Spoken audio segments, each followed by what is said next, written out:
Welcome back to Bonanza Disc Golf. Today, it's tournament day. My third tournament of the month. Feel a little weird because this tee time today is so late, or 2:15 or something. Working this morning and now coming here, so that just feels a little weird in general, but gonna get the bag out, gonna get some practice in, and then get on the course. Don't really have a lot to say. I'm trying to cash. Obviously, I want to win. I want to play a 1,000 rated round, but I want to set my expectations of cashing so that I just play the best that I can instead of really trying to do anything crazy and like try to get the win and really fight for that. Obviously, if I'm in position, I want to win, but I want to be setting my expectations just a little bit lower to make sure that I can not only hit them, but exceed them instead of always just having my expectations be win. Because this is only my third MA1 tournament. It's my third of the 4 tournaments that I'm playing this month, and it's a 2-round tee time. So this is just gonna be the first round. I'm gonna try to get some footage for you guys on the course while I'm throwing. So I'm gonna warm up and we'll cut to all that, and I'll see you guys after the round.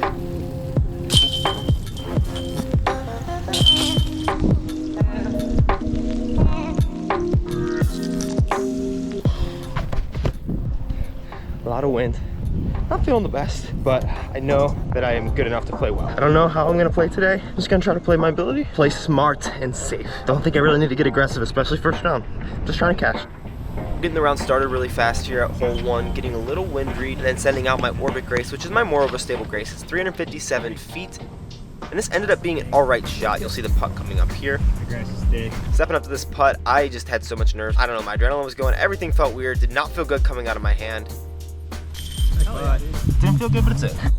Got some footage at hole 2 as well, which is the longest par 3, 423 feet. Set my drive out there really high and nose up. Just not a good shot, but it's all right because I was able to get up and down for the par. Ended up parring the next hole and then getting 2 more birdies, and now we're on hole 5 or 6, I believe. Just a simple Toro chip shot around the corner, left me with a pretty easy tap-in.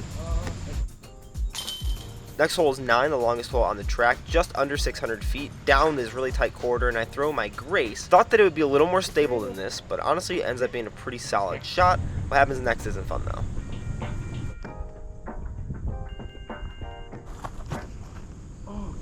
Over. Come on, Anthony. Just fluffed it, and then I thought I turned my camera off. Ended up being on this whole time, and so when I pressed record after I set it down right here, showing you my lie, it turned off. So here we are at hole 10. This is a hole that for some reason I struggle with, even though it's a really easy 285-foot forehand. I just don't seem to have the right disc or the right forehand touch, and so I turn over my Thunderbird.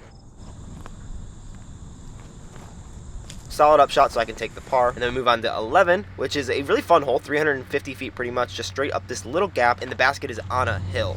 So cash. I threw my Explorer, and I'll explain why that might not have been the best decision here in a second. I think I still should have trusted that river because of the lack of fade, like I talked about in my practice round video. But that little headwind, you don't want to make me turn this over, and I haven't practiced this disc into a headwind really, which I need to do for a no fade gap shot, but pretty solid. I'll have a look. It's kind of funny. I missed a putt on 8 from 22 feet or so. First circle miss of the round. 9, fluffed my up shot. Hole 10, fluffed my drive. Now I got a good drive. Let's put together a good putt and get back to our birdie ways. Oh, way short.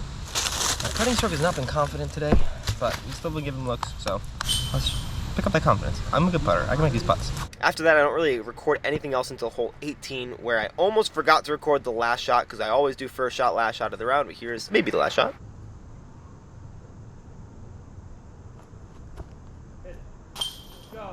Yep, pretty solid finish.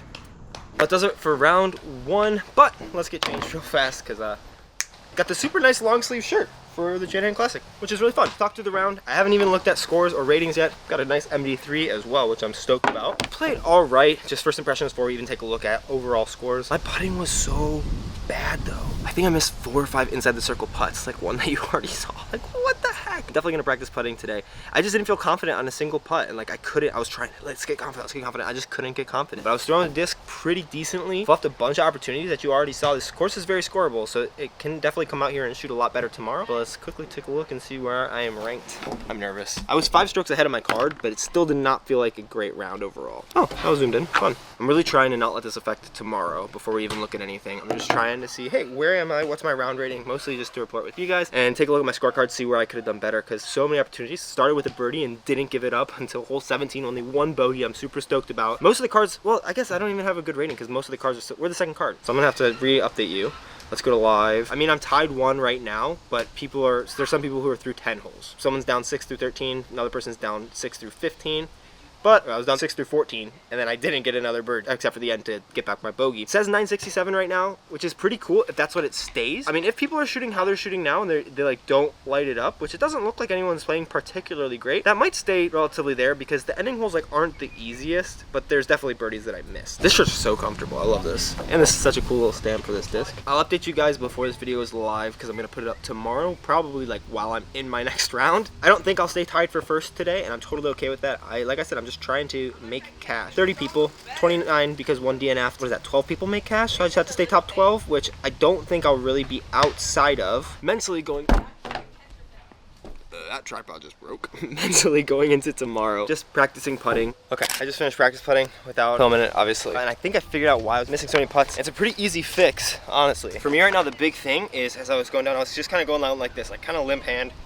And there's not a lot of power in that. One change is just cocking my wrist back, so going down like that, and then spinning it out of my hand. That alone gives me another like 10 or 15 feet of straight distance, like not height difference, but just straight. So really focusing on that tomorrow. Just that, when I go down, cock my hand, boom. I think I'll make a lot more of my circle one putts. I'm much more online when I putt like that. So really gonna focus on a point and do that. And I think we should improve our circle one putting, and that should help us to shoot a really good round tomorrow. Trying to just tell myself that I'm a good putter and I can make those putts, because for some reason, mentally, I just could not do that for myself today. There was one important thing that I forgot to mention, that when I was talking with my wife just about my round, that I implemented that really helped me to continue to shoot a good score. Because normally, I'm confident in my putting. And for some reason, ever since hole 1, even though I made the birdie there, I was not confident with my putt. And like, never got that confidence inside of circle 1. Kind of a little bit more in circle 2 because it's a little bit less stakes. But even then, because I was not confident with my circle 1 putting outside of like 10, 15 feet, and luckily I was parking some baskets, I made sure that if I had a long bid or circle 2 look, I would give it a very soft run if I even gave it a run. Like, I was so comfortable laying up from 50 feet and like making sure that my misses stayed close to the basket, because if I missed and it went far, like that's a bogey opportunity for me if mentally I can't putt well, and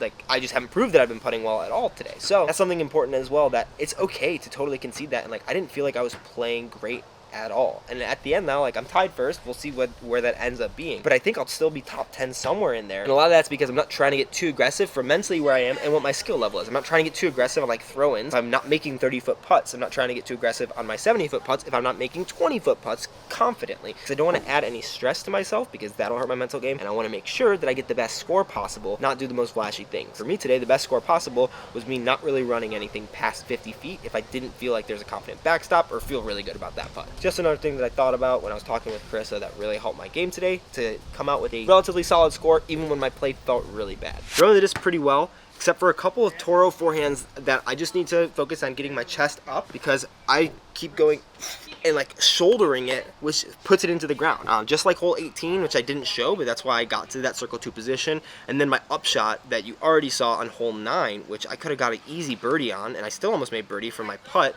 which I hit the front cage that I thought was recording and it wasn't. I mean, I'm not sad, and to go almost bogey free except for that one stupid hole, and honestly almost make the par. I missed the 30-foot putt after like an unreal turnover I was super happy with. So I mean, one bogey is not the end of the world, and that's what I was telling myself going up to that, so it didn't really affect me going into the next hole, because I was like, what's one bogey, you know? I'm still happy if I do finish down 5. It's not the end of the world. I'm just trying to have a good round and a good rating, and 967 right now is what it says. It's actually the next morning, and I am sitting here kind of surprised with where everything shook out, but then I remembered how hard like the back 4 or 5 holes are, because if we go ahead and look at MA1 right now, I'm sitting in second place, which is really not bad. I'm solo second, 1 stroke back from the lead, but I'm trying not to think about that, because every time that I've been playing these tournaments, people in the lead, they'll make mistakes like everybody. But real quick, the rating for the round is actually 973, because a lot of MPO guys came in who were playing the same layout, had similar scores to me. I would be tied for middle of the pack in MPO right now, which is pretty solid. 973 for feeling unconfident about my play yesterday is pretty solid. I'm hoping that I can just get that putting confidence back and just focus on that trick of keeping my wrist cocked as I go down and spinning the putt out. I feel really confident going into today, and hope that I can just throw the disc well and play a good round. Back to me in the past. If you want to see a lot of the holes and me practicing for this, check that video out right over here. Super stoked for tomorrow and trying to go in there with a good mental game of I'm not going to focus on winning, I'm just going to focus on playing my game, not screw myself over, which is what I tend to do in second rounds and final rounds, and try to play good disc golf.